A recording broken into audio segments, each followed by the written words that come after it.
Всем доброй ночи. Этот ритуал, друзья мои, могут провести только практики. И причем практики, у которых большой опыт работы с потусторонними силами. Есть определенная сила, которая повелевает всем и вся. Эту силу называют вселенское равновесие, кто-то называет Бог, смотря какого Бога имеет в виду. Кто-то называет верховная сила, кто-то верховный Я, кто-то называет хаос, кто-то называет эту силу черная сторона или тьма. Неважно, кто как называет, но эта сила руководит всеми нами. Эта сила всех нас создала. Она создала богов. Она создает судьбы. Эта сила дала народам традиции, обряды, обычаи. И все религии, которые существуют, созданы этой силой. Некоторые из них для того, чтобы служить фильтрации. Некоторые из них для того, чтобы зомбировать умы. Некоторые из них, чтобы создавать агрессию. Все традиции, все ритуалы, все обычаи созданы им. Кто-то называет эту силу дьяволом, кто-то называет эту силу чернотой, кто-то называет эту силу вселенской силой и вселенским Богом. Но в любом случае, это та сила, которая подчиняет себе все и вся. Проводя такой ритуал, вы возрождаетесь, вы собираете энергию, потраченную, может быть, за месяц, за определенное время работы. Время от времени вы напоминаете о себе, благодарите, просите далее дать вам силы и возможность славить эту силу, но в то же самое время напоминайте о своей верности этой силе. Читать нужно, становясь на колени. Ставим черную свечу, черный алтарь, и больше ничего не нужно. Потому что вселенский хаос, потому что повелевающая нашими судьбами сила, она находится везде. И нет никакой нужды специально выделять какое-то место или создавать определенный алтарь. И уж тем более здесь нет нужды абсолютно ставить изображение, потому что изображение богов – это не то. Его изображение не существует. Он повелевает и богами, и силами, и энергиями. Он везде и всюду. Как он выглядит, мы не знаем. Но мы знаем одно, что эта сила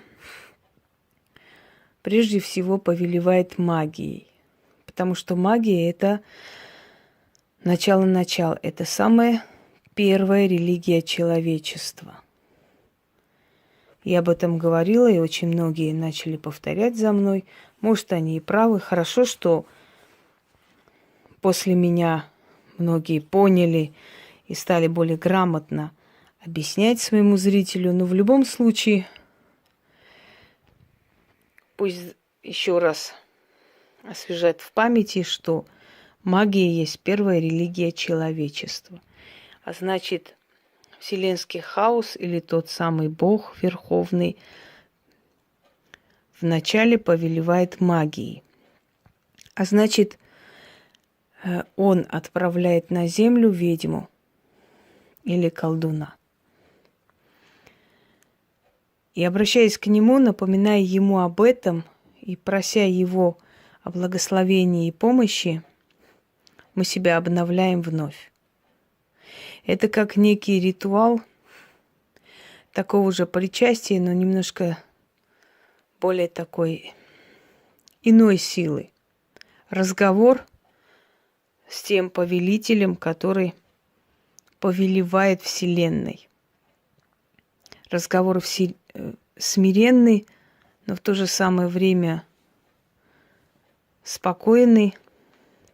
Это как молитва, как просьба, как благодарение. Все в одном месте. Итак. Я та, кто была призвана. Я та, кто отдала на жертвенник магии свою судьбу. Я служу силам, верой и правдой. О вечный повелитель тьмы, даритель мудрости и силы. Ты с рождения меня бережешь. Ты до рождения меня избрал. Тебя призываю и признаю тебя своим отцом. О ты, сидящий на черном троне, пусть мой голос дойдет до престола твоего. Ты начало начал. Тебе все молитвы и поклонения. Твое имя славят все народы. Тебе принадлежит вся мировая религия. Ты дал народам обряды и традиции. Ты повелитель вселенского хаоса. Внемли моим словам. Отец мой и повелитель. Я благодарю Тебя за благо, данное мне. Прославляю Тебя, да будет нерушим Твой престол и вечной Твоя власть. О черный повелитель, Ты не раз награждал меня за верность. Ты даровал мне власть над людьми, Ты дал мне силу, имущество и уважение. Я благодарю Тебя. Я прошу Тебя усилить меня. Прошу дать мне во 100 крат сильнее иметь власть над людьми. Направь мои шаги. Убери препятствия с моей дороги. Усиль меня, черный повелитель. Да будет вечен Твой трон. Да дойдут мои слова до Твоего вечного престола. Внемли моей мольбе. Прикажи, повелитель, да будет проклят проклинающий меня, да опозорится сплетник и лжец, да погибнет желающий моей погибели. Отведи от меня всякую беду, со всех сторон и отовсюду, и да будет достаток у меня. Сохрани мое потомство. За верность свою я прошу защиты, достатка и силы. Да буду я под защитой Твоей, да умножится моя сила, да будет мой достаток вечным, да будет мое ремесло удачным и колдовство непревзойденным. Прославь мое имя, о черный повелитель, и во славу Тебе благослови мои дела. Пусть мое колдовство прославит черное ремесло, и имя мое пусть останется в веках. Тело и душа моя принадлежат Тебе. Услышь мою просьбу, внемли моей верности и дай мне взамен то, что я прошу. Престол черный и повелитель тьмы вихри поднимет, духи стрепенутся, и по приказу его мне достанется желаемое. Да славится Твой вечный трон, вечный великий повелитель.